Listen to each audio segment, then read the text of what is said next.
Avant de commencer ce podcast, laissez-moi vous parler un peu de notre commanditaire au trio économique. Jean-Sébastien Lebrun, avocat fiscaliste de chez Spiegel Ryan.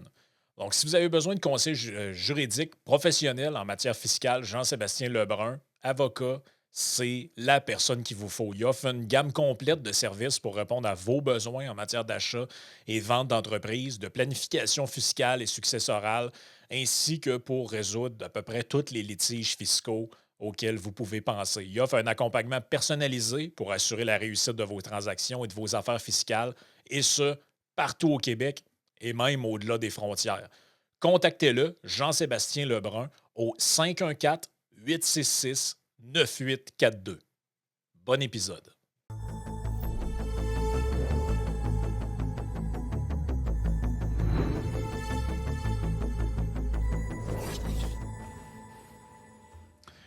Hey, bienvenue dans le trio économique, trio en mode duo, parce que Yann n'est pas là. Il est parti regarder son fils jouer au baseball pendant que nous autres, ben, on fait l'émission. Mais sans blague, on a eu un peu un conflit d'horaire cette semaine. Fait que c'est normal qu'il n'est pas là parce qu'il ne savait pas qu'on allait le faire. Fait que, on, fait qu'on on fait quand même le podcast qui va être un petit peu plus court que d'habitude, justement, parce qu'on a tenu à le faire pour que les gens aient quand même un épisode. Mais on se trouve à en avoir enregistré deux la même semaine, fait que ça devenait un peu compliqué d'arranger les horaires, mais nonobstant de tout ça, Puis on va aussi, parler. on l'enregistre le 21 mai pour le sorti Ouais, c'est ça. le 29. C'est ça, ben, il va sortir pour les gens qui sont abonnés Patreon plus tôt. Puis ça va être un des podcasts qui va arriver pour la rentrée là, pour les gens qui écoutent sur YouTube. Ça va être comme ça qu'on va fonctionner. Donc, c'est ça. Fait que là, ce qui arrive, c'est que on va parler aujourd'hui d'inflation, un sujet dont on a déjà parlé ben, quand même plusieurs fois au fil des années parce que c'est comme.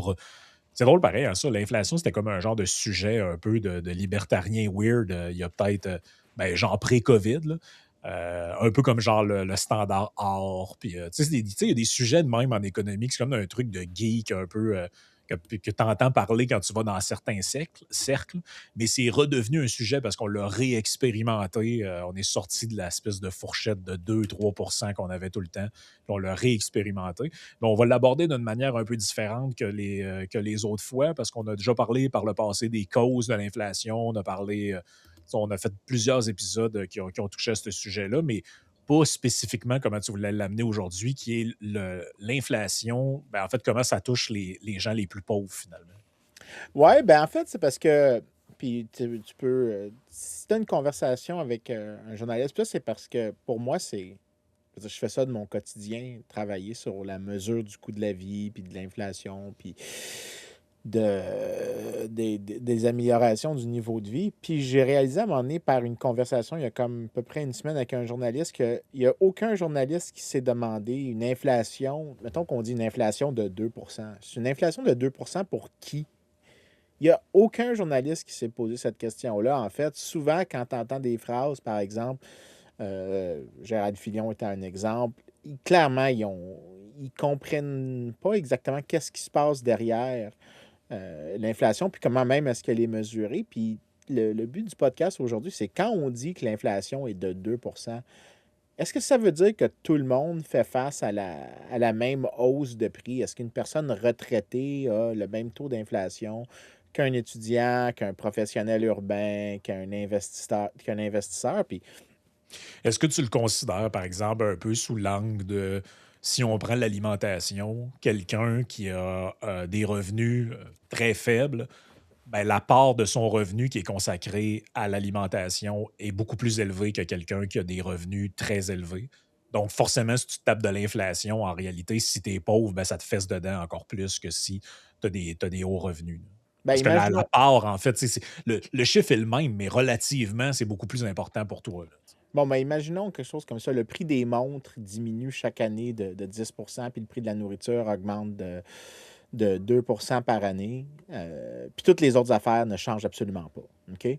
Ben, une personne riche va avoir beaucoup moins d'inflation qu'une personne pauvre parce que la personne riche, ben, probablement qu'elle consomme plus de montres en termes de ses dépenses de budget. Là. Dans son budget, les montres, c'est plus important. Puis le plus pauvre vit plus d'inflation parce que la nourriture dont les prix augmentent, euh, elle a un poids plus important sur la nourriture. Donc, ça dépend en gros du panier que les gens ont. Puis c'est pour ça que puis ceux qui avaient écouté l'épisode peuvent y retourner, mais on avait dit, puis j'avais dit, je fais très attention quand je parle d'inflation. Inflation, c'est quand on parle d'un phénomène monétaire. C'est-à-dire que si la masse monétaire augmente, que l'État imprime plus d'argent, tous les prix devraient augmenter. Mais tu peux avoir beaucoup de prix qui augmentent pour des raisons qui ne sont pas liées à la politique monétaire. Par exemple, Ben, l'essence est un bon exemple en ce moment. exactement, Et exactement. le prix du baril de pétrole, il n'est pas plus cher parce que les gouvernements ont imprimé du cash. Là. Il est plus cher parce qu'il y a une Exactement. situation géopolitique, un blocage, une guerre. Exactement. Puis Le l'idée, blé aussi est souvent influencé par ces trucs-là. ben c'est ça. Mais ce qui est important ici dans ce que tu as dit, c'est que parce qu'il y a un choc sur l'offre de quelque chose, par exemple, là, il y a un prix d'un des biens qui va augmenter plus. Donc, si l'essence augmente, parce qu'il y a moins d'essence qui est vendue, moins de pétrole qui est vendu sur les marchés, ce prix-là va augmenter, bien sûr, mais tous les autres produits qui dépendent de ça comme intrants, eux vont augmenter aussi dans une proportion équivalente à quel degré est-ce qu'ils dépendent du pétrole dans les coûts de production. Donc, c'est un peu l'idée. C'est pour ça que le terme inflation est vraiment mal compris par plusieurs. Parce que Mais tout quand on on dit. prend mais juste Ouais, question de même, parce que je suis pas sûr que tout le monde est familier avec ça, là, mais tu sais, quand on mesure l'inflation, là, bon, on prend l'indice des prix à la consommation, là, puis il y a tout un fameux, on dit souvent le panier, là, tu sais, c'est-à-dire les indicateurs qui sont pris pour faire ça. Je présume qu'on met pas là-dedans, genre, le prix des Rolex. C'est parce que tu donnais ben, en l'exemple fait, des montres là-dedans. Autrement dit, j'essaie de me figurer, est-ce qu'ils prennent le panier pour calculer en fonction de ce que dépensent et consomment le ménage médian ou moyen, ou c'est comme plus large que ça? Là? ben, écoute, c'est le ménage moyen, mais c'est pas exactement le ménage moyen. C'est comme. c- La chose, puis c'est parce que le panier de qui? Parce que Ben, ici, c'est ça. qu'est-ce que tu essayes de mesurer avec l'inflation? Si c'est juste, OK, si tous les prix augmentent de 2 OK, tu as 150 000 biens dans l'économie, puis tout augmente de 2 ben dans ce cas-là, c'est pas vraiment important les poids que tu mets. Fait que, tu sais, qu'est-ce que tu consommes, c'est pas vraiment important, tout a augmenté de 2 Mais ça devient plus important si, par exemple, ce que les gens consomment, le panier change avec le revenu, puis si les prix ne changent pas de manière équivalente pour tout le monde. Donc, c'est possible, par exemple, d'avoir un panier qui va peut-être être trop représentatif d'une personne très riche. Donc, puis voici qu'est-ce que StatsCan ou toutes les agences statistiques vont faire, c'est qu'ils vont dire, OK, on va prendre des prix, puis on va regarder comment les prix bougent. Puis ce qu'on va faire, c'est qu'on va faire des enquêtes sur les dépenses des ménages. Puis après ça, ben, si la personne dise en moyenne qu'ils dépensent 21 de leurs revenus sur la nourriture, ben, les prix de la nourriture vont recevoir les changements dans le prix de la nourriture vont être 21 de ça. Puis si le logement, c'est 40 bien, ça va être 40 du changement. Puis là, tu as une inflation selon le panier moyen. Bien, ça, là, c'est dur de dire. Panier moyen de qui? Est-ce que c'est la personne moyenne? Est-ce que c'est la personne médiane? Est-ce que Hum. c'est. C'est pour ça qu'il y a comme des limites à ce qu'on peut faire avec cette mesure-là. Puis si tu t'en sers juste pour dire, ben voici comment les prix bougent en général, c'est correct, c'est pas du tout un problème. Si par contre, ce que tu essayes de faire, c'est de dire à quel point est-ce que le coût de la vie, à quel point le niveau de vie des gens a changé, ben là, il faut que tu te poses la question, est-ce que l'indice de l'inflation que j'ai quand on dit j'ai ajusté pour l'inflation, ben peut-être que tu devrais ajuster différemment pour une personne dans le top 1 qu'une personne Ouais, dans le ouais, bas ouais. 20 ou peut-être tu devrais ajuster différemment pour un retraité que d'une personne active. Donc, par exemple, les retraités, On met dans les indices d'inflation, par exemple, on a ce qu'on appelle la rente imputée, qui est une manière de calculer un peu le coût du logement. Mais eux, ils ont déjà leur maison. Fait qu'ils sont pas vraiment, souvent, ils sont propriétaires, donc ils sont pas vraiment affectés par l'inflation du logement. Fait que, est-ce qu'ils devraient avoir le même indice que tout le monde? La réponse, c'est probablement pas. Puis en fait, c'est une des raisons, par exemple, que tu as plusieurs économistes qui disent qu'on devrait utiliser une autre mesure d'inflation quand on indexe les pensions gouvernementales, un qui traite le logement différemment et qui montre aussi moins d'inflation, donc qu'on donne trop de bénéfices avec les pensions publiques. Hmm. Donc, c'est pour ça que c'est qu'est-ce que tu veux faire avec ça? Si tu essaies juste de mesurer à quel point les prix ont changé après que le gouvernement imprime de l'argent, c'est bien correct.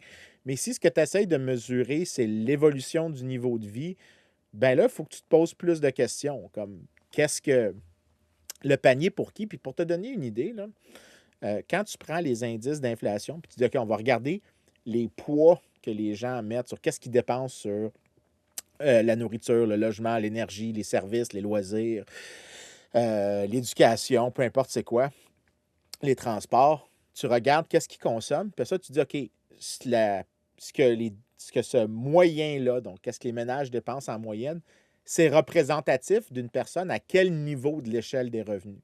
Hmm. Fait que, tu sais, tu te dis, OK, est-ce que s'il y a 25 des dépenses en moyenne qui vont vers, ou 25 des dépenses de tous les ménages vont vers la nourriture, est-ce que ce 25 %-là, il représente quelqu'un qui est très au top de l'échelle? Parce que quand tu fais ces indices-là, tu n'es pas en train de dire on va traiter tout le monde également, c'est qu'on traite chaque dollar également. Donc là, tu es comme Ouais, en ouais, train. ouais.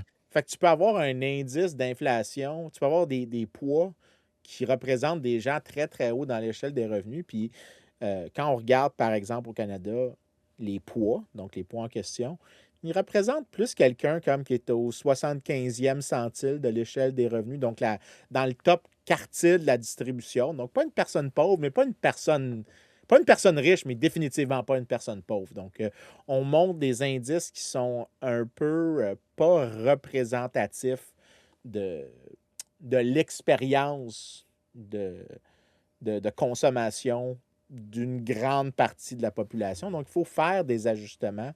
Puis, c'est ça que je vais essayer de montrer, que c'est vraiment important de les faire parce que ça change beaucoup de faits puis beaucoup d'interprétations sur, disons, les dernières 30, 40 ans. Mhm.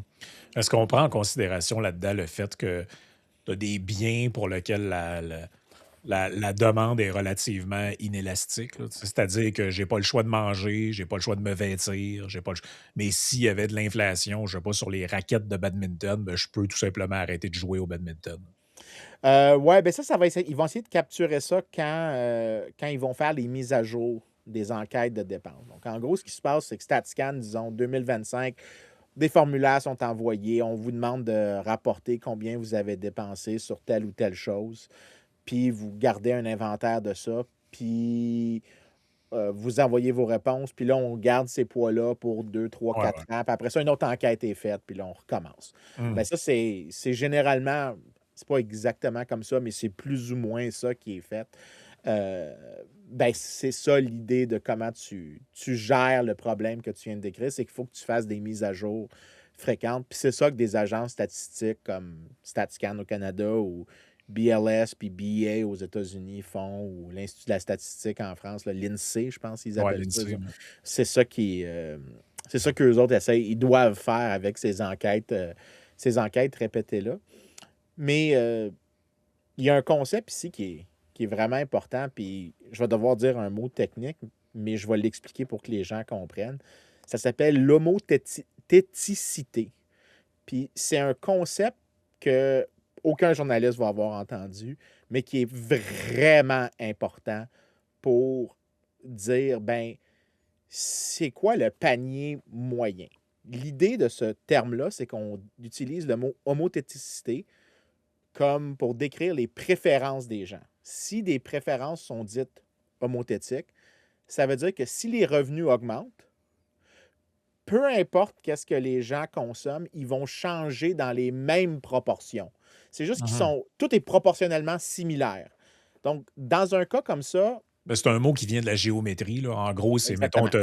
mettons, tu as 2 carrés, Tu as un carré, tu l'étires pour qu'il devienne un plus gros, mais il a gardé les exactes mêmes proportions Exactement. que le premier carré, là. Fait que c'est une manière de dire ça, là. C'est je Chris, j'aurais pas pensé le présenter comme ça, mais c'est exactement ça. Tout ce que tu fais quand tu dis ça, c'est que tout le monde est juste à des niveaux différents. Fait que si leur revenu augmente, ils ne changent pas comment ils consomment. Mais si c'est pas homothétique, ben là, tu as un hostie de problème avec, avec tes mesures d'inflation. Ça veut dire que les riches et les pauvres ne consomment pas les mêmes biens dans une manière. Bien sûr, les gens vont dire Ah ça, oui. mais ils ne vont pas consommer les mêmes biens d'une manière à ce que l'inflation que tu vas mesurer va être très différente pour l'un et l'autre. Donc, de telle sorte que quand les prix changent, l'effet des prix sur le revenu réel des gens est beaucoup plus gros. Donc, si moi, j'ai une inflation de 1 sur la nourriture, ben c'est beaucoup plus important pour une personne pauvre qu'une personne riche. Ben oui. Donc, ça affecte énormément la manière dont ils consomment. Et simultanément, si les revenus augmentent, ben c'est pas le même effet qui se produit. Donc, quand tu as une violation de l'homothéticité, c'est la manière que tu peux arriver avec une situation que c'est pas tout le monde qui a la même inflation. Donc, c'est possible qu'une personne ait plus d'inflation qu'une autre personne, tout simplement parce que l'indice des prix, qui est construit souvent avec cette prémisse-là d'homothéticité, n'est pas respecté. Et si tu as ça, ben, tu vas te retrouver avec peut-être que les ménages plus pauvres ont subi plus d'inflation que les ménages plus riches ou vice-versa. Et donc là, ce qu'il faut que tu fasses, c'est, bon, OK, mais qu'est-ce qu'on corrige? Est-ce qu'on crée un nouvel indice? Est-ce qu'on corrige des indices par groupe? Est-ce qu'on essaie de faire des ajustements pour refléter ces différences-là? Puis c'est là que tu vas avoir énormément de recherches en économie sur comment tu dois corriger ça. Mais c'est vraiment important de le faire. Non, c'est clair.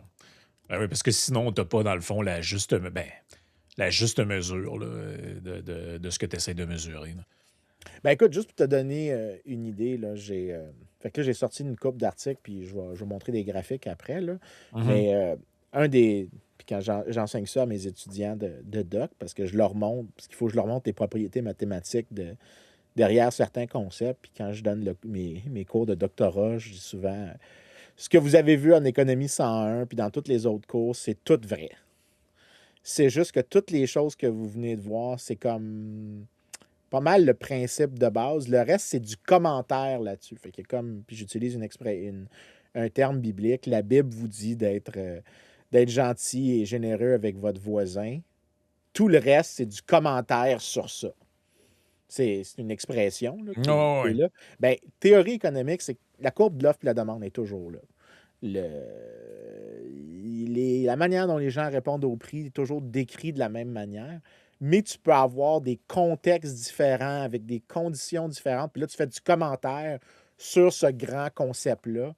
Puis là, tu vas dans les nuances, puis dans les points de théorie. Bien, ça, il faut que tu le vois. Puis un des articles que je leur enseigne, c'est un truc qui essaye de corriger partiellement pour l'inflation de qui. Puis on travaille l'article du début jusqu'à la fin avec toutes les étapes de théorie. Mais ce que cet article-là fait, quand je le remonte, c'est qu'il regarde la croissance du revenu des ménages en Angleterre entre 2005 puis 2015. Donc, il regarde sur une décennie. Puis il dit, qu'est-ce qui arrive si on prend un autre indice de prix qui tient compte un peu des inégalités de revenus entre les gens, puis comment ça affecte leur choix de consommation? Bien, normalement, les données officielles sur cette période-là diraient que le niveau de vie de la personne moyenne en Angleterre a augmenté de 0,5 par année entre 2005 et 2015, ce qui n'est pas négligeable. Quand tu fais l'ajustement pour l'expérience différente que les gens ont pour l'inflation, ben, au lieu d'être 0,5 par année, c'est 0,2 par année. Fait que tu as enlevé plus que la moitié de la croissance observée si tu tiens compte de ça. Bon, c'est sur une décennie, mais c'est quand même une grosse affaire en termes de coûts euh, que tu peux voir. Puis tu arrives, ben, mot, t'as dit 0,2%. Déjà, 0,5, c'était pas super, là. Mais 0,2, c'est encore pire. Puis à toute fin pratique, autant dire que si tu augmentes de 0,2% par année, ça prend beaucoup plus que 200 ans pour tes revenus que de doubler, là. Tu sais, Ouais, c'est ça. c'est C'est pas c'est une c'est croissance anémique, là. de ce qu'on est habitué, c'est glacial, là. Hum. Tu peux pas dire que c'est glorieux. 0,2% par année, je veux dire, mais Ouais, c'est ça. C'est pas. c'est très bof comme croissance. Donc, mais ça, c'est juste parce que tu as corrigé pour l'inégalité dans l'inflation. Puis, il y a un. Puis juste pour visuellement, puis là, je vais faire un share screen, comme ça, Ouais. les auditeurs qui sont au visuel pourront observer la chose, là. C'est que. Tadada. Yes, on va se faire apparaître ça. Non, c'est parce que mes deux écrans font toujours la petite affaire déplaisante. Ouais, c'est les joies de la technologie. Ouais. Ben, voilà. Ce que je vais montrer ici, c'est. Tadada. Ça, c'est un article d'un document de travail. Puis je vais l'expliquer. Ce qui est montré ici, c'est sur une période plus longue que celle que je viens de mentionner, qui regarde de 2002 à 2024, donc 22 ans de données, plus ou moins. Il regarde le total d'inflation que les gens ont eu en fonction de leur positionnement sur l'échelle des revenus. Donc, plus tu es à droite sur ce graphique-là, plus tu es riche. Plus tu es à gauche, plus tu es bas dans l'échelle des revenus. Puis plus tu es haut, plus tu as eu d'inflation. Bien, ce que tu vois, c'est que quand tu corriges pour l'expérience d'inflation, les ménages les plus pauvres ont vécu plus d'inflation que les ménages les plus riches.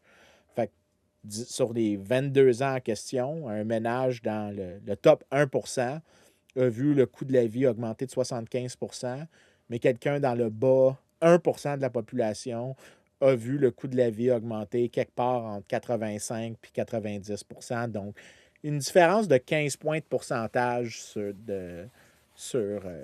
22 ans en défaveur Hum. des plus pauvres. Donc, pas quelque chose de négligeable. Puis, juste pour montrer à quel point ça compte, quand tu ajustes pour la croissance de revenus, puis là, ça vient du même article ici, donc c'est les mêmes données, mais là, ce que la personne regarde, c'est à quel point le revenu des gens a augmenté si tu tiens compte de, de l'inégalité dans l'inflation. Ben, le top 5%, au lieu d'avoir, par exemple, 27% de croissance, 28% de croissance, excuse-moi, 27% de croissance, il y a en réalité plus proche de 28. Fait qu'il y a eu même un petit peu plus de gains que ce qui est mesuré. Mais quand tu regardes, par exemple, le bas 20% de la population, au lieu de voir leurs revenus augmenter de 8%, ils ont juste augmenté de 2,5%. Fait que fait que moi, ce qui se commence à se dessiner dans ma tête quand je vois ça, c'est que les gens comme Jean-Luc Méchancon, qui nous disait il y a une dizaine d'années que c'était pas grave l'inflation, puis qu'en gros, il y a même toutes sortes de raisonnements complètement lunaires où il dit, ben, tu sais, la France, on devrait juste arrêter de payer la dette aux créanciers, puis la banque devrait imprimer de l'argent pour puis financer les dépenses de l'État. Puis ça, la conséquence de ça, là, c'est qu'en réalité, avec le bon indicateur, l'inflation frappe moins les gens à haut revenu et frappe beaucoup plus les gens à faible revenu. Donc, en fait, c'est une politique qui est, si c'est délibéré de la part de l'État, c'est une politique qui est antisociale et anti-progressiste là, d'un point de vue qui devrait être celui d'un monsieur qui est supposé d'être de gauche, là. Oui, généralement, je te dirais qu'il y a une bonne littérature montrant que les effets de court terme de l'inflation, donc quand par exemple les banques centrales impriment plus d'argent, sont plus régressifs qu'ils sont progressistes dans le sens qu'ils augmentent les inégalités. Mais aussi quand tu regardes qu'est-ce qui cause les coûts d'augmenter, donc pas juste les prix, mais qu'est-ce qui rend les choses plus coûteuses à produire, généralement les réglementations ou les tarifs ou les choses qui affectent le niveau des prix, généralement affecte des choses qui sont consommées davantage par les plus pauvres, de telle sorte à ce que, en réalité, on surestime leur, les gains de niveau de vie qu'ils ont eu dans les dernières, disons, 20 ou 30 ans. Fait que, oui, méchant con, il est méchant con quand même. Tu sais, ils Mais font comme semblant de jamais avoir dit ça, mais moi, je m'en souviens très bien, là, que pendant longtemps, les gens de gauche, particulièrement en France, je ne sais pas de où ça venait, là, mais ils remettaient en cause les objectifs des banques centrales de maintenir l'inflation dans des cibles de 2 à 3. Ils nous disaient que c'était pas grave, même s'il y avait 5-6 d'inflation par année. Un truc que les gens se sont pris en pleine gueule post-COVID, là, ben, fin COVID, post-COVID, là, quand on a vu ça arriver pour vrai, puis il n'y a, pas grand monde qui pourrait se soucier. En fait, on a été un peu vaccinés de ce discours-là, là, mais faut jamais oublier que ça a été dit par des gens pendant un bout que c'était pas grave l'inflation.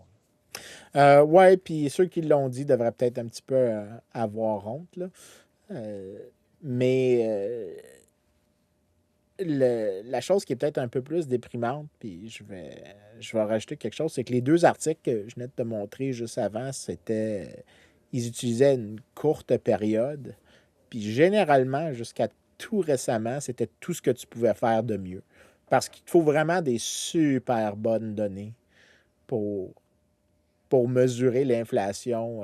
Juste dire aux gens là, que j'ai pas inventé ça, là. Si vous allez sur les archives nationales, c'est une vidéo qui date de 2012, là. Jean-Luc Mélenchon plaide pour un retour de l'inflation, là. C'est pas des jokes, ça, là. Ouais, c'est. Je peux pas. On dirait qu'en 2026, si tu regardes ça et tu dis, je peux pas croire que quelqu'un a déjà vraiment prôné ça, mais somehow, oui. Ben écoute, je sais pas quoi dire face à Jean-Luc Mélenchon. J'écoute fréquemment en passant la chaîne Blast en France, puis le média, puis Mediapart, parce que c'est Ouais, toujours important d'écouter. l'ennemi. Je sais pas si je dirais l'ennemi, mais à Non, un moment mais. donné, de ne pas Ouais, s'isoler dans un silo. Mais oui, des gens qui, eux, me considèrent définitivement exact. comme un ennemi. Là, moi, je suis un des premiers à aller au goulag. Ouais, ouais. Fait que, tu sais, laissons-les de côté, mais ils continuent de dire des choses qui sont un peu comme ça encore. Puis tu vois qu'il veut pas exactement aller là, puis que sa vieille matrice qu'il y avait avant de communistes, d'anciens communistes, parce qu'il ne faut pas oublier que Mélenchon était Un un ancien. trotskiste. Je sais pas si c'était un trotskiste pour Oui, ça, c'est un mais, trotskiste. OK. Mais il avait commencé à l'extrême gauche. Ça, il était allé au Parti socialiste. Après ça, il s'était re-radicalisé après le décès de Mitterrand. Et après ça, il est retourné à Mais un. c'est important, pareil, de prendre. Tu sais, les politiciens, c'est important de prendre un pas de recul puis de les examiner dans la longue durée pour s'apercevoir que ils ont pu bouffer à toutes les buffets, là. Et Mélenchon, tu peux avoir t'as des discours de lui où il est en mode ultra laïcité républicaine, que les signes religieux, c'est un asservissement à l'obscurantisme religieux, tout ça. Puis aujourd'hui, il est en mode. Tu sais, il a changé complètement son discours là-dessus. Tu sais. Puis là, je ne veux pas le cibler lui plus qu'un autre, c'est juste que j'avais en tête son histoire sur l'inflation, là. Mais tu sais, ces gens-là peuvent adopter des discours, puis après ça, changer complètement leur logiciel, puis faire à croire qu'ils n'ont jamais dit ça, parce que puis je pense que c'est la grande force de plusieurs politiciens, en fait, là. Ouais, ben en fait, la mémoire politique des gens était absolument médiocre. Ils oublient un peu les niaiseries qu'ils ont dit, puis on oublie, même toi puis moi qui ont, je pense, des bonnes mémoires, on oublie des flops complets qu'il y a eu ou des moments cringe parce qu'à un moment donné, on a d'autres choses à storer dans nos têtes que juste les cringe moments de la politique. Fait que Ouais, c'est ça, c'est mm. ça. Mais il y en a beaucoup. Je suis sûr que si on prenait le temps d'y penser, on en trouverait d'autres. Mais revenons Ouais. à nos moutons. Il y a un autre article jusqu'à tout récemment, puis il y a aussi beaucoup de théories qui est derrière pour faire la mesure, puis il faut que tu aies plusieurs types de données ensemble pour remonter très loin en arrière. Mais ça, c'était jusqu'à tout récemment, il y a quelqu'un qui a trouvé une manière puis je suis en correspondance avec lui pour voir si on ne peut pas étendre avant 1959 avec sa méthode à lui. Euh, Lui, ce qu'il a fait, c'est qu'il a regardé l'inflation, le différentiel d'inflation pour le plus pauvre 10% puis le plus riche 10% entre 1959 puis 2024, c'est-à-dire vraiment calissement beaucoup. Puis ce qu'il a remarqué, c'est exactement la même chose que ce qu'on venait de dire, que l'autre personne avait trouvé, mais sur une plus courte période, qu'il y a eu beaucoup plus d'inflation Hmm. pour les plus pauvres que pour les plus riches. Puis si tu regardes, par exemple, sur le graphique à gauche, c'est le cumulatif d'inflation qu'il y a eu, mais sur la droite, ce qu'il y a, c'est le taux annuel d'inflation en moyenne selon où tu es dans l'échelle des revenus. Puis ça, c'est sur la période 1959 à 2024. Fait que si tu es dans le bas 20% de la population, ton taux d'inflation, il est quelque part en 3,4, 3,6, ouais. 3,4, 3,6. Puis si tu es dans le top 20%, il est quelque part en, disons, 2,8 puis 3,3 à peu près. Fait que tu as à peu près Ouais, quand peut-être même. un demi-point de pourcentage d'inflation de moins chaque année entre le plus riche 20% puis le plus pauvre 20%, ce qui n'est pas du tout négligeable en termes de différentiel sur le très, très, très, très, très long terme. Donc, je dis très long terme, il y a peut-être de nos auditeurs qui étaient là en 1959, euh, mais c'est quand même un cumulatif assez important. Puis ça change beaucoup le- l'interprétation de l'évolution du niveau de vie. En fait, une des choses assez tristes de ça, c'est que ça veut dire que euh, les gains au bas de l'échelle sont plus petits que ce qu'on réalise. Puis ça, pour des gens de gauche, là, vous devriez être contents. C'est la chose que vous n'arrêtez pas de dire constamment. Ouais, ça démontre qu'il y a des inégalités sociales persistantes, là. Ben, en fait, la chose que moi je soulignerais, c'est que je ne crois pas les chiffres de Piketty sur les inégalités telles qu'il les mesure. Il y a une autre série que j'aime bien qui est meilleure, qui corrige beaucoup de problèmes, mais qui montre beaucoup moins d'augmentation des inégalités. Mais si tu appliques ce que le gars vient de faire ici, ce que je montre à l'écran, sur les données de meilleure qualité que celles, par exemple, de Thomas Piketty, tu te retrouves avec le même résultat que Piketty, à peu près. Qu'il y a une bonne augmentation des inégalités entre, disons, 1980 et aujourd'hui. Pas autant que ce que lui dit, mais quand tu prends toutes les meilleures données disponibles, donc tant pour l'inflation que ou le différentiel d'inflation, ce qui est important, puis les meilleures données de revenus possibles, ben, tu as quand même une augmentation des inégalités. Fait que quelqu'un de gauche pourrait être très content de ce que je dis, sauf ce que je t'avais de dire, c'est que ça n'a pas toujours été vrai, ça. Ça n'a pas toujours été vrai que l'inflation allait contre les plus pauvres. En fait, que les expériences de prix allaient contre les plus pauvres. Puis ça, c'est un de mes articles les plus connus là, que je cite, qui a été écrit avec Peter Lindert. Puis ça vaut la peine de souligner que Peter est un social-démocrate très à gauche, puis que moi, je suis un méchant de la droite de Québec, là, apparemment. Ouais, c'est ça. Fait que, tu sais, ça te montre en passant, soit dit soulignons en passant, que ça montre que dans le monde académique, si tu sais te comporter, tu peux écrire avec n'importe qui, peu importe l'apparence idéologique. Là. C'est-à-dire que tant que tu fais ta Ben, à un moment quiz. donné, on parle de faits à quelque part. Fait que les faits ne devraient pas avoir Ben écoute, de couleur idéologique, là. je vais citer The Departed. Il y avait la scène dans Departed où est-ce que Mark Wahlberg qui dit Who the fuck put the cameras up in this place? Puis l'autre gars, il dit, le gars qui avait mis les caméras, il dit Hey, who the fuck are you? Puis Wahlberg répond I'm the guy who does this job. You must be the other guy. Fait que moi, je suis le gars qui est. I'm the guy who does this job. Puis je m'en calisse de ce que tu penses idéologiquement. Si t'es un bon économiste, t'es un bon économiste. Puis ton idéologie compte pas quand tu fais tes tests. Tu peux interpréter tes résultats avec de l'idéologie, mais tu peux pas inventer de la merde. Ben, c'est parce qu'il y a une part de, comment je pourrais dire ça, il y a une différence entre un diagnostic qui porte sur des faits et des points de vue qu'on pourrait avoir sur, parce que, tu sais, mettons, l'idée de dire, est-ce qu'il y a une augmentation des inégalités sociales et de revenus entre telle période et telle période? Ça, c'est un jugement de fait. C'est des faits après, on s'obstine sur les indicateurs et la manière de mesurer, mais techniquement, même quelqu'un de très à droite ou très à gauche devrait pouvoir, devant des faits qui sont bien démontrés, s'entendre sur le constat de base. Après, là où il y a des divergences, c'est quand tu arrives à des solutions sur est-ce qu'on devrait redistribuer pour atténuer ces inégalités-là et de quelle manière on devrait le faire. Là, tu commences à rentrer dans le jugement plus de valeur, tu sais, dans les choses Exactement. qui sont là. Là, commences à rentrer dans des choses qui peuvent être idéologiques. Mais sur le constat comme tel, je veux dire, on devrait pas on devrait pas nier des faits parce que quelqu'un de gauche le dit ou quelqu'un de droite le dit. Ça n'a pas rapport. Là. Exactement. Si on fait ça, là, c'est qu'on est dans l'idéologie pure. Là.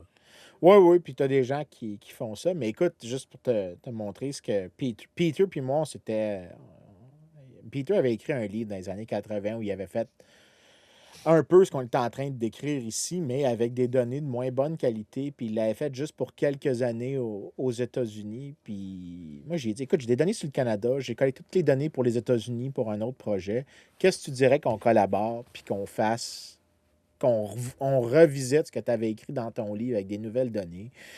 Il me dit oui, on fait l'article, puis ici, ce que tu as, c'est que. Puis on regardait juste le Nouveau Monde, là, on regardait le Nouveau Monde puis l'Angleterre, puis on regardait est-ce que l'inflation a été avant 1914, est-ce qu'elle était plus pro-pauvre ou pro-riche, dans le sens, est-ce que les prix évoluaient relativement favorablement face Mhm. aux plus riches ou aux plus pauvres. Puis ce qu'on a trouvé, en fait, c'est qu'après avoir construit des paniers qui représentent la consommation des plus pauvres, le, le coût de la vie est devenu plus pro-pauvre, dans le sens que c'est devenu plus égalitaire. Donc, puis dans la période ici, il y avait plus de déflation que d'inflation, ce qui veut dire que si, par exemple, les prix, le coût du panier pour les plus pauvres, disons, tombait de 3% par année, puis celui des plus riches tombait juste de 1% par année.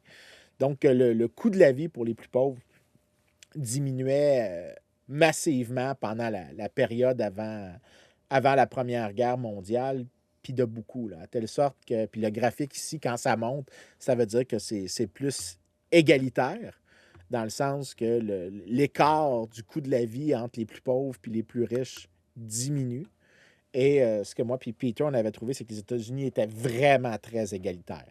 Le Canada l'était un peu. L'Australie aussi, by the way, mais le Canada aussi faisait partie de ça. Mais les États-Unis, c'était exceptionnel. Que c'était un pays avec des tendances de fond hyper égalitaires en termes du coût de la vie. Donc, le coût de la vie baisse plus vite dans cette période-là pour les plus pauvres que pour les plus riches. Puis une des grosses raisons pour ça, les deux grosses raisons dans cette période-là, c'est que tu as énormément de gains de productivité dans des secteurs pour des biens que les plus pauvres consomment largement, donc la nourriture, par exemple. Mhm. Et simultanément, les gains de productivité dans des industries très importantes font en sorte d'augmenter le prix de certains services que les plus riches consomment. Par exemple, si tu es une manufacture Mhm. qui produit des vêtements, ben avant, il fallait que tu convainques quelqu'un de quitter le service, donc qui était servant pour un grand multimillionnaire de New York. Ben, il fallait que tu lui offres des meilleurs salaires qu'il pourrait avoir comme travailleur domestique, comme un servant, là, à toute fin pratique. Euh, mais si les industries deviennent plus productives, ben, il faut que tu payes des plus hauts salaires comme servant. Donc, ce que tu vois, c'est que les choses que les riches consommaient, des services, parce que les salaires des plus pauvres augmentaient grâce à la productivité, Ouais, ouais, ouais. les plus riches devaient payer plus cher pour des services. Fait que tu vois, par exemple, que le nombre de servants qui sont embauchés, des domestiques, baisse dans les ménages les plus riches. Tu vois que le coût des services en général augmente plus vite que les autres choses. Donc, en fait, c'est pas juste qu'il y a de la déflation pour tout le monde, puis il y en a plus pour les plus pauvres. C'est qu'il y a un peu d'inflation pour les riches, puis il y a beaucoup de déflation pour les plus pauvres. Fait que dans cette période-là, ce que tu as, c'est des tendances hyper égalitaires dans le coût de la vie. Puis ce que j'ai fait, c'est que, parce qu'on avait fait cet article-là, puis pour le livre que je t'avais de sortir avec les presses de l'Université de Chicago, j'ai repris ce que j'avais fait avec Peter, puis je l'ai étendu juste le plus loin possible avec les données disponibles vers aller vers le gars qui a fait le nouveau travail, là, que je parlais, qui allait jusqu'à 59. Ouais, ouais, ouais. Puis ce que tu vois, c'est que c'était une grosse baisse. Là, ici, je l'ai arrangé différemment. Quand ça baisse, c'est plus égalitaire, alors que quand ça monte, c'est moins égalitaire. Donc ici, quand ça descend, c'est bien. Puis ce que tu vois, c'est qu'à partir de par exemple, la fin de la guerre civile aux États-Unis, le, le coût de la vie devient plus égalitaire.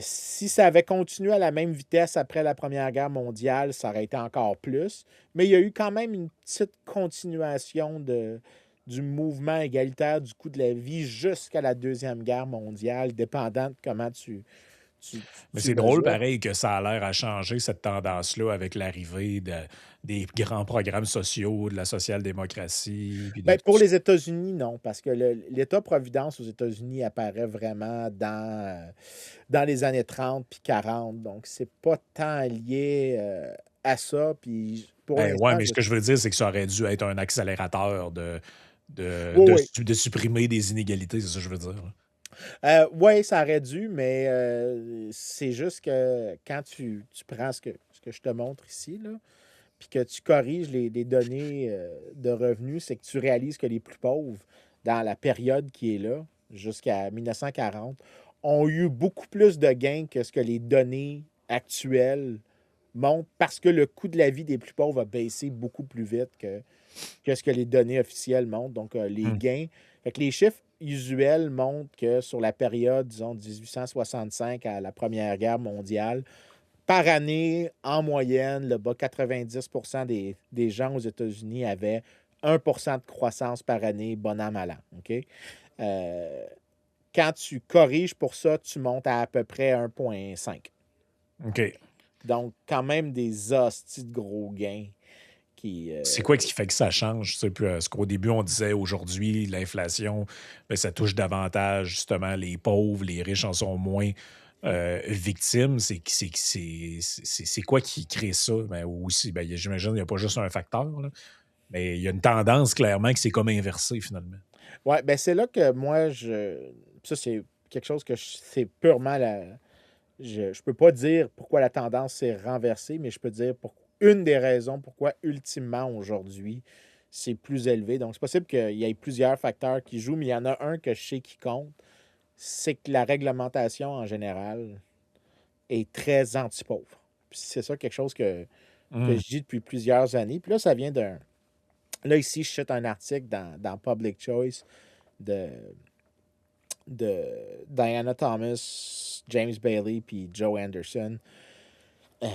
Eux, ce qu'ils ont fait, c'est qu'ils ont pris un indice de la réglementation aux États-Unis, je pense, à partir de 2010 à peu près jusqu'à 2020. Puis ce qu'ils ont regardé, c'est est-ce que les interventions réglementaires mesurées par cet indice-là, est-ce qu'il augmente le coût, les prix, excuse-moi, des biens différents. Ils trouvent, oui, la réglementation en général augmente le coût des biens de consommation, mais après qu'on ait évalué bien par bien à quel point la réglementation affecte, donc tu crées genre un test, puis tu dis, OK, voici l'effet prédit qu'on voit sur l'augmentation du coût de la vie. Puis là, ce qu'ils ont fait, c'est qu'ils ont dit, OK, ces biens-là, est-ce que c'est corrélé avec la proportion que les ménages les plus pauvres dépensent Hum. dessus? Puis les biens qui étaient des biens qui étaient plus importants dans l'augmentation de prix à cause de la réglementation, c'était des biens qui figuraient plus largement dans le budget du bas 15, 20, 30, 40, 50 de la population, de telle sorte à ce que la- les réglementations en question euh, ont augmenté le coût de la vie davantage pour les plus pauvres que les plus riches. Et puis ça fait du sens que ça soit ça, soit dit en passant. Je sais que là, les gens vont dire des gens, s'il y a des gens de gauche qui nous écoutent, ils vont dire ah, check, c'est Gedozo qui parle encore de, de comment l'État est méchant et tout ça. Mais pense Ben, à. là, je sais pas, là, tu sais, mais il y a plein d'exemples là, qui me viennent en tête. Là. Tu sais, si c'est peut-être pas un bon exemple avec ce que tu veux dire, là, mais tu sais, mettons le fait qu'au Québec, les voitures usagées soient taxables. c'est clairement une affaire qui augmente le prix pour les pauvres. Tu sais, je veux dire, puis là, écrivez-moi pas, je fais 120 000 par année puis j'achète des chars usagés. Mettons, en général, le marché des voitures usagées, c'est quand même plus un truc pour les gens à bas revenus. Ouais, ben en moyenne, oui. En moyenne, là, tu sais, je veux dire, on comprend là, que. Essayons pas de jouer dans tous les petits détails, mais si tu taxes des biens usagés, On appelle ça la stratégie Olivier Niquette. c'est ça. Mais si tu taxes des biens de seconde main, clairement, ça va frapper davantage les gens à bas revenus. C'est une évidence. Là. Oui, mais l'explication, c'est la. Puis quand je vais le dire, tu vas te dire ça fait du sens. Mais le groupe qui a le moins de lobbyistes pour lui, c'est les gens les plus pauvres. Les groupes d'intérêt bien organisés sont capables d'aller voir les politiciens puis de Oui. demander des Les règlements. entrepreneurs politiques. Des entrepreneurs politiques. Donc, quand tu regardes, par exemple, puis ça n'a pas besoin, en passant, d'être des gens hyper riches, mais si, mettons, moi, je dois payer, puis là, on va prendre un exemple très classique, très, très, très geloso, la gestion de l'offre. Oui, j'avais absolument pensé. Ben oui, mais tu sais, Quand ma blonde. pas besoin d'avoir 3 pieds de gisant en économie pour comprendre que le prix d'une pinte de lait, si le prix est géré par une gestion, est déterminé par une gestion de l'offre, quelqu'un qui fait 300 000 par année, ça a un moins gros impact sur lui qu'une famille à faible revenu avec 3 enfants. Ben, exactement. Mais comme, écoute, tu m'as vu venir, puis comme ma blonde, quand je fais des jokes poches à ma blonde, puis elle les voit venir, je dis, tu sais, mon amour, je veux juste te noter que ça montre juste à quel point je suis fiable. Ouais, c'est ça. C'est ça que ça veut dire. Si tu es capable de prévoir où est-ce que je m'en viens, là, ça veut dire que je suis une personne fiable. Mais la gestion de l'offre montre pourquoi la réglementation, généralement, est plus anti-pauvre qu'elle est pro-pauvre. Parce que les groupes d'intérêt qui demandent ces éléments-là, c'est eux qui vont bénéficier de la réglementation parce que ça réduit la concurrence, parce que ça réduit l'entrée dans l'industrie, parce que ça leur donne des subventions. Et ceux qui payent la facture, le coût est tellement diffus sur une grande population qu'eux ne peuvent pas vraiment aller militer pour ça. Donc, ce que tu as, c'est que, par exemple, les gens qui payent le plus gros du coût de la gestion de l'offre, c'est le bas 20 de la distribution des revenus. La gestion de l'offre représente à peu près 1,5 à 2 de leurs revenus, ce qui n'est pas du tout fucking négligeable pour un truc aussi insignifiant en termes de le total dans l'économie. C'est pas gros, mais les coûts sont tellement importants que ça représente une portion assez significative de leurs dépenses comme ménage. Mais il n'y a personne qui va aller dans la rue pour ce qui est l'équivalent d'à peu près 400 $ par année. Il n'y a personne qui va dans la rue pour 400 $ par année. Par contre, le groupe d'intérêt qui bénéficie du marché protégé. Lui, il y a des millions de dollars en jeu par individu. C'est ça. C'est sûr que tu vas avoir des gens qui vont dire prenez votre carte de membre pour la course à la chefferie du Parti conservateur pour voter contre le gars qui dit qu'il faut enlever la gestion de l'offre. C'est sûr qu'ils vont s'organiser politiquement. Donc, la réglementation a tendance à, si c'est pour des fins de redistribution en faveur de certains groupes aux intérêts concentrés, dont les coûts sont diffusés sur une large population, ce que tu vas avoir, c'est, en résultant des politiques publiques qui sont favorables aux gens qui sont capables de s'organiser politiquement. Autre exemple. Généralement, ce n'est pas des gens pauvres. Autre exemple qui saute aux yeux, les tarifs.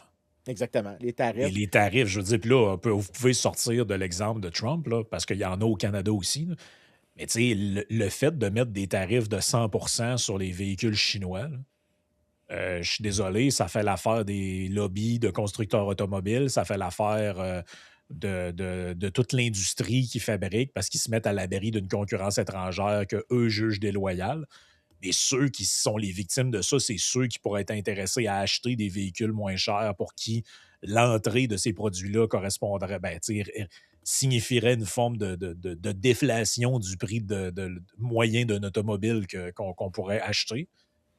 Mais ceux que ça ne dérange pas, c'est ceux qui avaient déjà pas l'intention de. C'est ceux qui bénéficient dans l'industrie. C'est ceux qui, de toute façon, avaient déjà l'intention de ne pas acheter ça parce qu'ils préféraient avoir une Tesla, un Ford, un modèle, je ne sais pas quoi, puis qui n'avaient déjà pas l'intention d'acheter ces produits-là. Puis, on avait fait un épisode là-dessus là, sur les tarifs, justement, comment c'était les pauvres qui payaient les tarifs parce que c'est en général eux qui achètent les biens qu'on essaie d'empêcher d'entrer par les tarifs. Fait que je trouve que les deux sujets se ressemblent un peu là-dessus. Là, tu sais. Ben écoute, tu peux prendre les tarifs comme un excellent exemple. Les groupes d'intérêt qui demandent des tarifs, c'est toujours des groupes d'intérêt avec qui ont des intérêts très concentrés, puis le coût est payé par une vaste collectivité de gens. Mais ceux qui payent, ils payent tellement peu par tête de pipe que c'est pas la fin du monde. Ouais, je sais, l'écran a l'air un peu weird. Ouais, je sais pas pourquoi. Je pense que ça charge, là, parce que je vais faire remove source, puis tu referas ton. Non, mais il est fini. Ok, Il est ok, fini le parfait. partage. Euh, mais c'est des intérêts très concentrés qui peuvent militer pour des tarifs et ils militent très fort. Ils ont des bénéfices considérables par membre du groupe de gens qui veulent des tarifs, mais le coût est divisé sur une population tellement large comme, par exemple, je me souviens il y a quelques années, Garneau, des vélos, là, Oui. voulait des tarifs sur les vélos américains. Puis au final, le tarif allait peut-être monter à l'équivalent de peut-être 5 à 6 par Canadien, peut-être 20 à 30 par consommateur de vélo, quelque chose comme ça. Il y avait des chiffres qui avaient sorti, puis là, je les cite de mémoire, fait que probablement que j'ai quelque chose de pas correct. Il n'y a personne qui. Mettons que c'était 100 pour exagérer. Qui va aller dans la rue pour 100 par année en moyenne? Ça te coûte probablement plus cher en termes d'effort et d'énergie d'aller dans la rue pour ça. Par contre, Garneau, lui, à 100 par Canadien, fois 35 millions de Canadiens, mettons, lui, il est très content de payer un lobbyiste pour ça. Là. Ça vaut une Ben oui, ben fortune oui. pour lui. Ben, Vincent, un autre bon exemple de ça, c'est la commission auquel tu avais participé avec Feu Germain sur le prix plancher du livre, là. Cette Ouais. idée de merde qu'on voulait implanter au Québec pour empêcher des gens pour empêcher des Costco, des Walmart et ce genre de magasins-là de vendre des livres moins chers que le prix recommandé par l'État pour Par être l'éditeur. par l'éditeur pour être vendus dans des librairies indépendantes, là. Puis le point que tu avais fait, c'est exactement le même qu'on fait depuis le début. C'est que tu disais, oui, mais c'est ce que les gens que vous allez pénaliser là-dedans, c'est des gens à plus faible revenu qui sont intéressés par la lecture ou par un objet culturel qui est le livre. Puis l'effet très probable, c'est qu'ils n'iront juste pas l'acheter. En fait, ils n'iront pas l'acheter plus cher à la librairie. Ils vont juste pas l'acheter parce qu'il est trop cher pour eux autres quand ils vont le voir au Costco ou au Walmart ou au Jean Coutu ou peu importe la place. Fait que, tu sais, dans le fond, la démonstration que tu faisais, c'est que le but de la politique n'est pas d'augmenter la lecture, n'est pas de favoriser la diffusion de la culture, c'est de protéger une industrie. Puis qui ça peut faire mal, ça? Tu sais, on s'entend que si tu as des revenus vraiment élevés ou encore si tes dépenses de livres sont déductibles de par ton emploi de professeur d'université, ben, on s'en fout un peu que le livre soit plus cher. On s'en fout, c'est pas, ça dérange pas. C'est pas. Tu sais, ou si vous êtes un journaliste, mettons, puis vous avez un budget, puis tu dis, ben, pour faire ma chronique, il faut que j'achète des livres, tu te le fais rembourser par ton compte de dépenses, ou je sais pas comment c'est arrangé. Tu t'en fous que tu l'aies payé 15 au Costco ou 24 dans une librairie, ça change rien. Mais pour un jeune étudiant, mettons, à moyen, très modeste, ou une personne âgée qui n'a pas beaucoup d'argent, ou peu importe, ben, c'est eux que ça va nuire Fait que, tu sais, c'est toutes ces, tu sais, c'est de manière un peu incrémentale, toutes ces affaires-là qui paraissent individuellement insignifiantes, tu sais, font comme s'ajouter, puis à chaque fois, c'est comme toujours les mêmes, en fait, qui sont lésés par ça. Là. Oui, puis c'est pour ça que soulignons que en plus de ça, chaque groupe d'intérêt n'est pas nécessairement le même dans toutes les politiques publiques. Fait que, par exemple, tu vas voir les libraires indépendants du Québec, qui ne sont pas des gens au bas de l'échelle des revenus, sont définitivement en moyenne au-dessus de la médiane. La plupart d'entre eux sont au-dessus de la médiane, c'est ça que je devrais dire. Mais eux vont avoir leur nanane réglementaire qui augmente leurs revenus à eux, puis qui augmente le coût pour les consommateurs via des prix plus élevés. Mais tu as tous les autres groupes de la société qui vont combattre pour leur propre petite nanane. Fait que ce qui se passe, c'est qu'au net, tu as un cumul de réglementations que ne seront jamais opposées individuellement. Fait que, tu sais, personne ne va opposer agressivement, personne ne va aller dans la rue contre le prix unique du livre, personne ne va aller dans la rue contre la gestion de l'offre, personne ne va aller dans la rue contre les subventions à Nordvolt. Tu vas avoir aucune personne qui va faire ces efforts-là, mais tu vas avoir tous les groupes de lobbying individuellement qui vont aller voir les politiciens pour leur nanane. Et donc là, ce que tu as, c'est un cumul de coûts et une redistribution très régressive en faveur des plus aisés dans l'échelle des revenus. Mais ce qui est encore plus endommageable euh, après, puis qui compte pour beaucoup dans tout ça, c'est que, ben, comment est-ce qu'on fait pour faire un rollback de ces choses-là? Mais c'est définitivement inégalitaire parce que à tous les points, le seul groupe au minimum, parce que si tous les groupes pouvaient s'organiser également, tu aurais une sorte de nullification qui pourrait se faire à un certain degré, puis les dommages seraient peut-être Ouais, plus ouais, ouais. petits collectivement. Mais les groupes qui peuvent plus difficilement s'organiser, c'est généralement le bas 20-30% de l'échelle des revenus. Ils n'ont pas le temps d'aller militer, ils n'ont pas le temps d'aller manifester. Fait que généralement, c'est pour ça que les réglementations ont un tilt anti-pauvres. Parce que pour les demander, il faut que tu payes le coût fixe d'aller demander à un lobbyiste de faire de l'organisation politique. Puis ce coût fixe-là, il est plus facilement assumé par des gens qui sont au top de l'échelle des revenus. Et ben, c'est de la merde. C'est de la merde pour eux. Ça veut dire que c'est eux qui payent le gros du coût des réglementations. Puis la forme que ça prend, c'est ce que je viens de décrire euh, plutôt que tu as plus d'inflation pour les plus riches que pour les plus pauvres que pour les plus riches. Mais puis ça, c'est peut-être la chose. Bon, j'en ai parlé avec l'épisode sur le livre qui est à veille de sortir avec les presses de l'Université de Chicago, dans lequel apparemment je suis dans la même collection que les Oui, vampires les vampires lesbiens. lesbiennes, oui. Ouais, celui que tu avais trouvé, j'avais trouvé ça drôle. Mais euh, dans ce livre-là, une des choses que je dis, c'est que la période avant, disons 1914, tu avais plus de déflation pour les plus pauvres que pour les plus riches. Donc, le coût de la vie pour eux tombait beaucoup plus vite. Mais cette période-là, c'est aussi une époque très ouverte en termes de marché, très compétitive. Tu as peu de groupes d'intérêt qui peuvent aller lobbyer. Donc, le poids des réglementations est plus petit. Puis, je pense que ça fait le point que j'essaie de laborieusement avancer pour les auditeurs. C'est qu'un marché libre, généralement, va générer de la déflation par les gains de productivité. Puis généralement, ça va être vers des choses que les gens consomment en grande proportion en premier. Et donc, généralement, vers des choses qui Ben, figurent plus lourdement dans le budget des plus pauvres. c'est ça. Mais je pense qu'un bon exemple de politique là-dessus, c'est toutes les politiques de restriction en matière de construction qui fait augmenter massivement le prix de l'immobilier. C'est qu'en réalité, ceux qui souffrent le plus de ça, c'est ceux qui sont pas capables de mettre la main sur le premier barreau parce que les autres, par effet de levier, ont acheté une première propriété qui a pris de la valeur, l'ont vendue, en ont racheté une deuxième, puis là, comme ça, ils utilisent ce levier-là pour devenir, ben, pour s'enrichir finalement. Mais la personne qui arrive au bas de l'échelle, qui est dans les plus bas revenus, qui est comme, mais je suis pas capable, moi, d'accéder au premier barreau parce que je suis pas capable d'atteindre le stade d'avoir la première propriété. Fait que c'est bien beau d'en acheter une qui apprend de la valeur, pis ci, pis ça, mais pour lui, c'est avantageux que l'État dise OK, t'as peu. Savez-vous quoi, là? Les règlements sur le zonage, on va mettre beaucoup de lousse là-dedans. On va permettre aux gens qui peuvent construire de construire. On va en finir avec les histoires de périmètre urbain, ceinture verte, puis toutes ces conneries-là. Puis on va repermettre à ce que qui peut puisse construire de l'unifamilial, faire au moins refroidir les hausses de prix si c'est pas faire des baisses de prix. Ben ça, c'est à l'avantage des plus pauvres. Mais ceux qui ont du cash, puis ils ont une maison de 800 000, qui ont en réalité payé 125 000 quelques années, quelques décennies, une décennie auparavant. Quel avantage qu'ils ont, ces gens-là, à ce que l'inflation, ben, là, c'est pas le bon mot, là, mais vous comprenez ce que je veux dire, à ce que l'inflation, en tout cas, au moins dans le domaine immobilier, quel avantage qu'ils ont à ce que ça se termine? Aucun.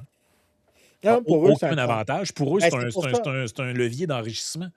C'est pour ça que j'avais fait. Je me souviens que j'avais été à Radcan, puis on parlait de Valérie Plante, puis j'avais dit la mairesse Plante était la mairesse la plus pro-inégalité qu'il y a jamais eu à Montréal, de par ses restrictions ajoutées, tant sur l'usage du territoire que sur le zonage. Ce qu'elle est en train de faire, c'est un gros transfert intergénérationnel et entre personnes de ceux qui sont propriétaires maintenant, puis qui sont plus vieux, puis qui ont déjà beaucoup de richesses parce qu'ils ont accumulé du patrimoine. Mais là, ce que tu fais, c'est que tu augmentes la valeur de leur patrimoine quand c'est de l'immobilier, parce que tu réduis l'offre de logement, puis tu fais en sorte que les personnes qui sont plus pauvres ne peuvent pas construire ce patrimoine-là aussi facilement plus tôt. Fait que tu es en train, ce que tu as fait, là, c'est que tu as bloqué les zones d'opportunité aux plus pauvres. Fait que je veux juste souligner que Valérie Plante, puis Bruno Marchand sont probablement les maires qui, malgré leurs prétentions progressistes, sont les plus régressistes qu'on a jamais eues dans Ce les qui, deux métropoles, ce qui est absolument sidérant. ce qui est le Tout, plus drôle là-dedans, en plus, Vincent, c'est que ça, c'est un cas tellement classique de Jellozo Tree, ce qu'on est en train de dire là, parce que ces gens-là arrivent avec des affaires du genre Ah, ben, moi, j'ai une solution là, pour les inégalités, on va taxer le capital, le gain en capital. Puis t'es comme, ben, peut-être que si t'avais pas mis des politiques à la base qui favorisent l'accumulation de capital au détriment des autres, en, en- c'est un transfert. En fait, ce qui se passe, puis ça, c'est vraiment important de le dire. Quand tu fais des hosties de politique sur le zonage, par exemple, ce que tu es en train de faire, c'est que tu es en train de dire. Parce que les villes, ce qu'ils ont, c'est une externalité positive. Parce que quand tu vas dans une ville, tes salaires augmentent juste parce que tu es dans la ville. Parce que les marchés du travail sont plus denses, ouais, parce que c'est plus proximité, facile. tout ça. Tu as, des gains de proximité, tu as des économies d'échelle, tu as plein d'affaires qui sont super positives.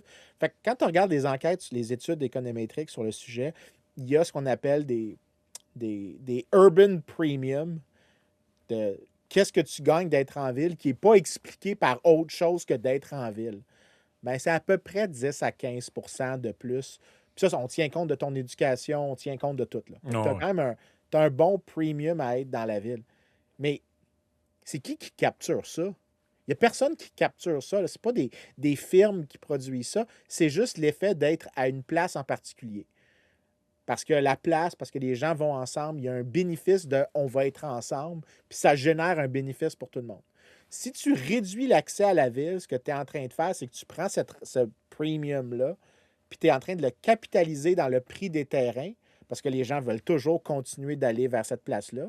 Mais comme tu as restreint l'offre de logement, bien, les gains de productivité de la ville sont maintenant plus facilement visibles dans Oui. le prix des logements, puis c'est ceux qui détiennent des logements qui sont des bénéficiaires de cette politique-là. En fait, il y a un article que j'ai lu récemment, puis je pense qu'on peut closer là-dessus. C'est un article sur la pollution. Et c'était la pollution de particules lourdes dans les villes anti-smog. Et il disait, en fait, c'était des politiques très pro-riches. Parce qu'une des choses qui se passait, c'est que dans certaines places dans les villes, les gens se déplaçaient. Fait que si tu avais du logement dans une place plus pauvre dans la ville, excuse-moi, les places plus polluées dans la ville, le prix du logement était plus bas. Fait que, puis ça, c'était parce que les gens savaient que les conditions étaient moins bonnes, donc il fallait que tu baisses le coût du logement pour attirer des gens. Bien, quand tu as enlevé les politiques, quand tu as mis des politiques environnementales dans les villes pour réduire la pollution, un des effets, ou au niveau national, puis que ça s'est appliqué aux villes, un des effets que ça a eu, c'est que les propriétaires immobiliers dans les quartiers plus pauvres ont pu charger des loyers plus élevés maintenant. Donc, au net, en fait, ceux qui ont payé le fardeau, puis ça ne veut pas dire que ce n'était pas une bonne chose de réduire la pollution, mais le coût économique de réduire la pollution a été porté plus largement par les plus pauvres que par les plus riches. Ben, c'est tout le Euh, temps ça, là, comme les taxes sur l'essence, puis ce genre de trucs-là. Là. C'est qui se tape ça de manière beaucoup plus prédominante dans leur budget? Mais c'est les gens qui n'ont pas beaucoup d'argent, là, qui ben en exact. général ont des véhicules plus vieux, qui consomment plus d'essence que ceux qui ont des véhicules plus neufs. Et tu fais porter sur eux le coût de l'externalité de l'environnement pendant que la personne qui a un haut revenu, elle roule à côté dans une voiture électrique qui a été subventionnée. C'est incroyable, ces politiques-là. Moi, moi ce qui me dépasse, c'est que des gens de gauche défendent ça. C'est tellement lunaire comme vous faites carrément de la redistribution de la richesse inversée. Oh oui, puis c'est pour ça que je pense pour vrai que. Puis ça, c'est la position qui ne me vaut pas beaucoup d'amis dans la profession. Puis je le dis à chaque fois, vous ne m'avez pas montré qu'au net, ce que l'État redistribue vers les plus pauvres est plus grand que ce que l'État vole aux plus pauvres en termes de croissance, en termes de revenus réels, en termes de capacité de monter dans l'échelle des revenus. Vous ne m'avez pas montré que l'État est au net progressiste. au lieu que régressif. Puis Mhm. c'est tellement difficile d'avoir cette conversation-là avec les gens. Mais je te dirais que dans les dernières 5 ans, ça me fait plaisir, notamment avec les trucs sur l'inflation dont on parle ici. Il y a des gens qui ont commencé à se dire OK, fine, c'est peut-être possible qu'il y a plein de choses qu'on fait qui sont en fait, quand tu les cumules, que la somme nette des interventions de l'État est plus régressive qu'elle ne l'est progressive. Puis ça, je suis vraiment surpris d'avoir vu des gens que je ne m'attendais pas aller dans cette direction-là, notamment des gens qui sont très sociaux-démocrates, qui ne devraient pas être à côté de moi puis dire, tu sais, Geloso, il est un peu cranky, là, mais il n'a pas tort. Ouais, c'est ça. Fait que, tu sais, j'ai quelqu'un qui a dit ça récemment, j'étais là comme, I'll take it. I'll take it, man. Ouais, merci tout le monde d'avoir été là, puis on se reparle la semaine prochaine.